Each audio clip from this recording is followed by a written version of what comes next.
अस्सलाम वालेकुम everyone. Okay guys, तो फाइनली की वीडियो स्टार्ट करने से पहले जरा मैंने कहा आपको मैं बता दूं, क्योंकि बहुत सारे स्टूडेंट्स ऐसे हैं जो भी जाहिर है जिनका first year, second year, third year, fourth year भी स्टार्ट हुआ है। तो फोर्थ ईयर में कौन सी बुक्स आपको सिलेक्ट करनी है मैं उसी हिसाब से बताऊंगी, जिस हिसाब से मेरी वीडियोज भी सारी फोर्थ ईयर की, तो आपको पता है कि तकरीबन मैक्सिमम वीडियोज अपलोडेड है।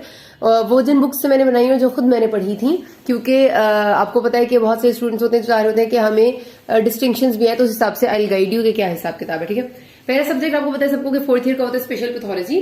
तो स्पेशल पैथोलॉजी के लिए एक तो आपकी बुक होती है जिसको आप सब कहते हैं जी मी रॉबिन्स। ठीक है, और रॉबिन्स भी, बिग रॉबिन्स भी है, मीडियम रॉबिन्स भी है, लेकिन आई रिकमेंड के मीडियम रॉबिन्स इज फाइन।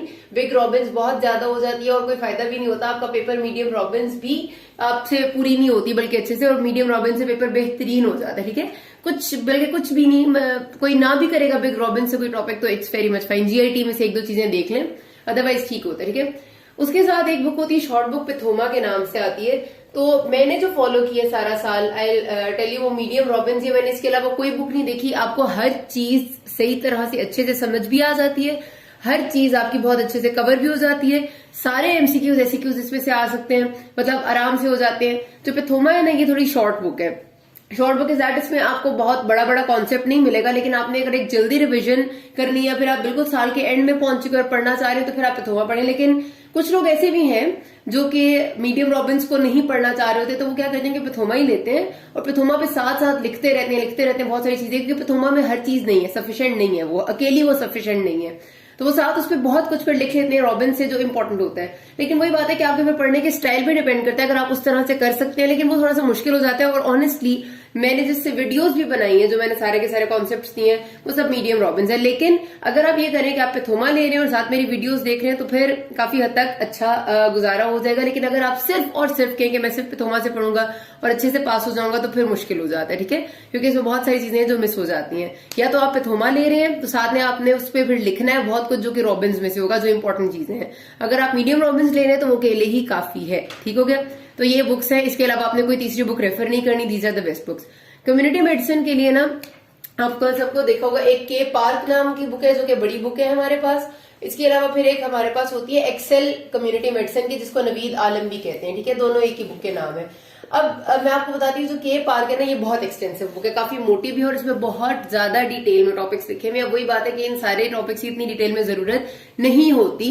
अगर आप पूरा साल पढ़ना चाह भी नहीं तो आप पढ़ सकते हैं, कोई बुराई नहीं है एक्सेल को पूरा साल एज योर टेक्स्ट बुक पढ़ने में, बल्कि है ही ये टेक्स्ट बुक बेसिकली। लेकिन जो ज्यादातर स्टूडेंट्स फॉलो करते हैं, पर्सनली जो मैंने फॉलो किया था वो एक्सेल थी। एक्सेल को मैंने अपनी टेक्स्ट बुक के तौर पे पूरा साल फॉलो किया। मैंने आपके लिए जितनी वीडियोस बनाई उनमें से मेजर कंटेंट एक्सेल का। तो उसकी वजह ये है कि एक्सेल में ना आपकी बहुत अच्छी हेडिंग्स बना के लिखी हुई है। ठीक है, इसमें लंबी लंबी बातें नहीं है, बहुत ज्यादा डिटेल्स नहीं है, लेकिन जितनी आपको रिक्वायर्ड है उतनी है। और अगर कोई चीज एक्स्ट्रा जरूरत होती थी तो वो हम पार्क से रेफर मैं कर लेती थी। ठीक है, जिस तरह आपको बहुत ही कम टॉपिक्स हैं, जैसे आपका एपिडेमियोलॉजी, मैंने पूरी की पूरी पार्क से बनाई थी वीडियोस, क्योंकि आपकी एपिडेमियोलॉजी जो है वो आपकी खाली एक्सेल में अच्छी सी कवर नहीं हो जाती है।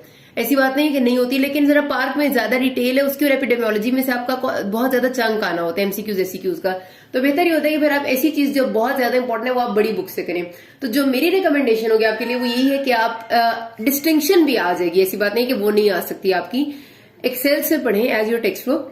पार्क में से सिर्फ आप वो चीजें करें जो मैंने आपको बताई हुई है कि आपने पार्क से करनी है, जो इंपॉर्टेंट है। अगर आप पूरा साल पार्क को टेक्स्ट बुक के तौर पर पढ़ना चाहते हैं तो इट्स योर विल, आप पढ़ लें, बहुत अच्छी किताब है। और अगर आप खाली एक्सेल को पढ़ना चाहते हैं पूरा साल, तो फिर ये कि आप साथ मेरी वीडियोस या आपको जो पसंद है वो वीडियोस देखें, ताकि आपकी कोई टॉपिक मिस ना हो जाए, खासतौर पर उनकी जो इंपॉर्टेंट टॉपिक्स हैं।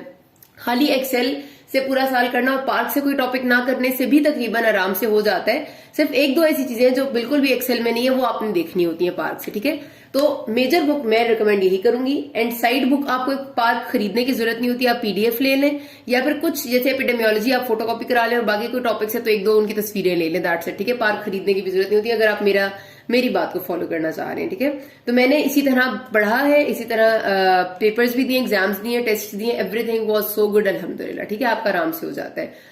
अच्छा, उसके बाद फिर वही बात आती है ना कि हर किसी का पढ़ने का स्टाइल थोड़ा अलग होता है। किसी किसी को बहुत डिटेल डिस्क्रिप्शन पढ़ना पसंद होती है, तो बेशक पार्क ले ले, पार्क बहुत एक्सीलेंट किताब है। ठीक हो गया जी। फिर हमारे पास ईएनटी के लिए the one and only book is Dhingra. Dhingra जो होती है आपकी श्रुति ढिंगरा एंड दीक्षा ढिंगरा की जो आपकी ईएनटी है। इसके अलावा ईएनटी की कोई दूसरी बुक आपने बिल्कुल भी नहीं लेनी और बिल्कुल भी नहीं पढ़नी। इस वजह से ढिंगरा जो है ना वो आपकी जरूरत से थोड़ी सी ज्यादा एक्सपेंसिव है, लेकिन क्योंकि आपने जाहिर है क्लिनिकल सब्जेक्ट है, इसमें से आपके एमसीक्यूज एससीक्यूज आते होते हैं, तो आपको क्लिनिकल टॉपिक्स पे ग्रिप बनाना बहुत जरूरी होता है। एक बात याद रखना कि लिखा हुआ तो इसमें ज़्यादा ईयर नोज थ्रोट का काफी कुछ है, लेकिन आपके बहुत सिलेक्टेड टॉपिक्स हैं जो पेपर्स में ज्यादातर आते हैं। खास तौर पे आपके ऑस्पी वाइवा में तो बहुत ही सिलेक्टेड चीजें आती हैं, लेकिन आपके एग्जाम्स में भी ना जो बहुत रिपीटेडली आस्क्ड क्वेश्चंस है ना वो आते हैं। तो अगर अच्छे मार्क्स लेना है, डिस्टिंक्शन की बात होती है, तो वो लेने का तरीका ये होता है कि आप उन अच्छे टॉपिक्स पे, सपोज नोज की बात करें तो नेजल पॉलिप्स हो गया, एपिस्टैक्सिस हो गया, डीएनएस हो गया, उसी तरह आपका सेप्टोप्लास्टी है, ये वो टॉपिक्स हैं जो आपके से हर बार पूछे जाएंगे। आप इन टॉपिक्स को पानी की तरह याद कर लें, मतलब आपको बिल्कुल अच्छे आते हो। बाकी टॉपिक्स को आप जरा सा गो थ्रू कर लें, आपका आराम से हो जाता है। लेकिन आपने इसके अलावा ईएनटी के लिए कोई और बुक फॉलो नहीं करनी। This is the best book जो आपको हर चीज बता देती है, एक ही जगह होती है, आपको कोई मसला नहीं होता इधर उधर देखने का। ठीक है, आए के लिए अब आपके पास आपने सुना होगा जाहिर है, एक बुक होती है जतोई, शफी मोहम्मद जतोई की होती है, और एक है जोगी। दोनों में डिफरेंस ये है कि जोगी में ना जरा पैराग्राफ्स की फॉर्म में लिखा हुआ है, इस तरह से कि आपको ना मतलब डिटेल में लिखा हुआ मिलेगा, जरा कॉन्सेप्ट्स मिलेंगे। जतोई में आपको जरा हेडिंग्स की फॉर्म में और पॉइंट्स की फॉर्म में मिलेगा, मतलब जैसे आप नहीं समझे कि नोट्स किसी ने बनाए हो। व्हाट आई फॉलोड वो जतोई थी। उसकी वजह यह कि खासतौर पर वो स्टूडेंट्स जो पाकिस्तान में है उनके लिए कि जतोई से ही आपका पेपर आता है मैक्सिमम टाइम्स में। आपके जो एससीक्यूज आ रहे होते हैं, आपके एमसीक्यूज इवन जतोई की लाइंस में से आ रहे होते हैं। ठीक है, जोगी में से पेपर बहुत कम आता है। दिस इज वेरी ट्रू, ये फैक्ट है। पिछले 10, 12, 15 बल्कि 20 साल से आप देख लें तो पेपर जो है ना वो ज्यादातर इसमें से आता है।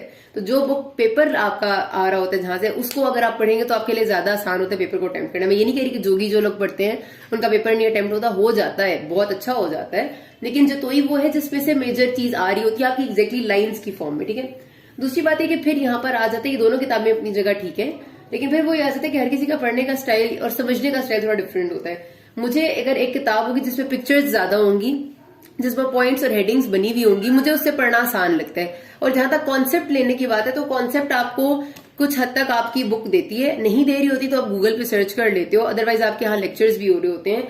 मैंने जिस तरह अपनी आई में मतलब मेरे सारी आई की वीडियोस अपलोड की हुई हैं, और भी चैनल्स होंगे ज़ाहिर जो करते होंगे, तो आप वहां से थोड़ा बहुत ले लेते हो अगर आपको नहीं समझ आ रहा। लेकिन अगर एक चीज मुझे रेडीमेड पॉइंट्स बने हुए दे रही है और अच्छे से लिखी हुई है, साथ पिक्चर्स हैं, तो मैं उसको प्रेफर करती हूँ। तो आई स्टडीड जतोई, मैंने जोगी नहीं पढ़ी थी, बिल्कुल भी नहीं पढ़ी, और मेरा पेपर अल्हम्दुलिल्लाह वेंट वेरी मच फाइन, कोई मसला नहीं हुआ, सब कुछ बिल्कुल ठीक था। तो ये अब आप लोगों की चॉइस पे, मैं बिल्कुल भी किसी को फोर्स नहीं करूंगी कि वो सिर्फ जतोई पढ़े।